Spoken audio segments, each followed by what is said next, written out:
Welcome to ABC campus. आज हम business law में आई कैप के स्प्रिंग 2022 की अटेम्प्ट से एक पास्ट एग्जाम का क्वेश्चन डिस्कस कर रहे हैं, जिसमें तीन छोटे छोटे पार्ट्स हैं, 2 मार्क्स ईच के।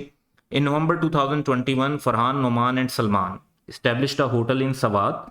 For the day-to-day operations of the hotel, they jointly borrowed rupees 6 lakh from Danish for a period of 6 months.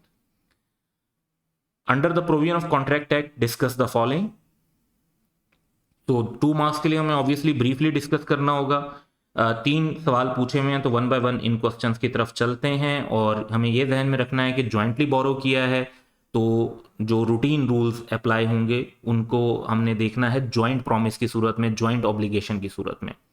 पहली बात तो ये कि can Danish recover the loan only from Noman on due date. तो obviously इसका answer है कि यस ही कैन रिकवर, और क्योंकि उसकी वजह यह है कि in the absence of express agreement to contrary, यानी अगर अदरवाइज कॉन्ट्रैक्ट हुआ हो तो अलग बात है। प्रोमिसी के पास ये राइट होता है कि वो किसी एक पर भी केस कर, किसी एक को भी कंपेल कर सकता है, एक से ज्यादा को भी कर सकता है और सबको भी कर सकता है। इस कॉन्सेप्ट को हम ज्वाइंट एंड सेवरल लाइबिलिटी का कॉन्सेप्ट कहते हैं। तो ज्वाइंट एंड सेवरल लाइबिलिटी का मतलब होता है कि दानिश जो है वो फरहान पर भी अकेले केस कर सकता है, नोमान पर भी, सलमान पर भी, किसी दो पर भी कर सकता है और तीनों पे भी कर सकता है।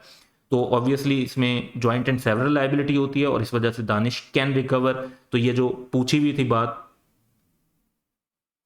इसका आंसर है यस ही कैन।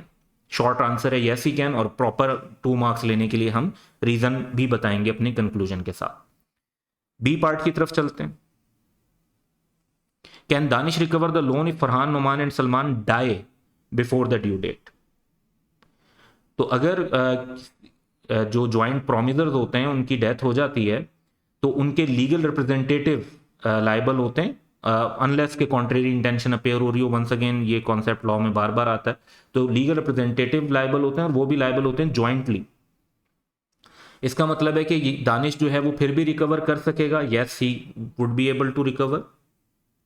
किससे रिकवर करेगा? Legal representative of Farhan, Noman and Salman jointly. किस सिचुएशन में? जब तमाम ज्वाइंट प्रोमिसर्स डाइड, की डेथ हो चुकी है। सी पार्ट देखते हैं। Can Farhan be held liable for the loan if Danish releases him before the due date. यानी प्रोमिसी ने रिलीज कर दिया तो क्या उसको फिर लोन के लिए वो लाइबल होगा? तो इसमें कॉन्सेप्ट ये है कि दानिश तो उसको लाइबल होल्ड नहीं कर सकेगा अगेंस्ट द लोन, क्योंकि उसने तो उसको रिलीज कर दिया होगा, तो वो उसको लाइबल होल्ड नहीं कर सकेगा। लेकिन फरहान जो है वो अपने जो को प्रोमिसर्स हैं, joint promisor Noman and Salman, उनकी तरफ उसकी लाइबिलिटी अभी भी रहेगी। उसको कंट्रीब्यूट करना पड़ेगा टुवर्ड्स अदर, क्योंकि दानिश जब पैसे रिकवर कर लेगा नोमान और सलमान से, तो नोमान और सलमान जो है उनने अपने हिस्से से ज्यादा की पेमेंट की होगी, और वो कंट्रीब्यूशन, वो उनका राइट है कि वो क्लेम कर सकते हैं फ्रॉम फरहान। तो फरहान को दानिश तो होल्ड नहीं कर सकता, लेकिन सलमान और नोमान जो है उससे कंट्रीब्यूशन क्लेम कर सकते हैं। तो ये दोनों एस्पेक्ट हमें अपने आंसर में बताने होंगे, तब हमें ये 2 मार्क्स प्रॉपर मिलेंगे।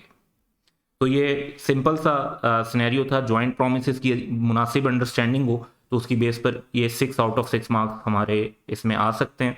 And that's all for today. Have a good day.